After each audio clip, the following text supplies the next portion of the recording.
Doctor نے مریض سے کہا، پریشانی کی کوئی بات نہیں، میں کچھ دوائیاں لکھ کر دے رہا ہوں، انہیں باقاعدگی سے استعمال کرو۔ دیکھیں مسٹر جمال، میرا آپ کو مشورہ ہے کہ دوائی کے ساتھ ساتھ اپنے بھائی کا روحانی علاج کروائیں۔ جمال صاحب بہت پریشان ہیں، انہیں کوئی صحیح العقیدہ سنی عامل نہیں مل رہا جو روحانی علاج کرے۔ وہ پریشان حال بیٹھے تھے، ان کا دوست پاس آتا ہے اور کہتا ہے، جمال صاحب کیوں پریشان ہے؟ وہ اپنی ساری پریشانی اپنے دوست کو بتاتے ہیں۔ دوست کہتا ہے، پریشان نہ ہو، میرے پاس اس کا حل ہے۔ ان کا دوست نقشبندی درویش کو ہسپتال بلاتا ہے روحانی علاج کے لیے۔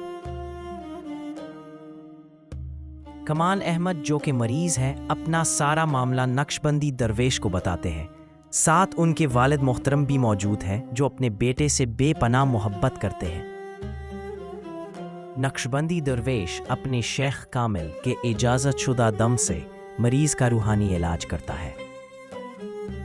درویش نے کہا، کمال صاحب اپنا صدقہ دیا کریں اور حضور صلی اللہ علیہ وسلم کی سنتوں پر عمل کریں، بیماریاں بھاگ جائیں گی۔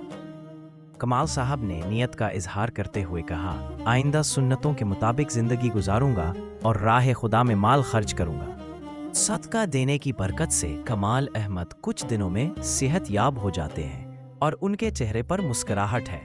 اس پیغام سے یہ سیکھنے کو ملا کہ صدقہ بلاؤں کو ٹالتا ہے اور روحانی علاج کرنے والا عاشق رسول اور سہیل العقیدہ سنی ہو۔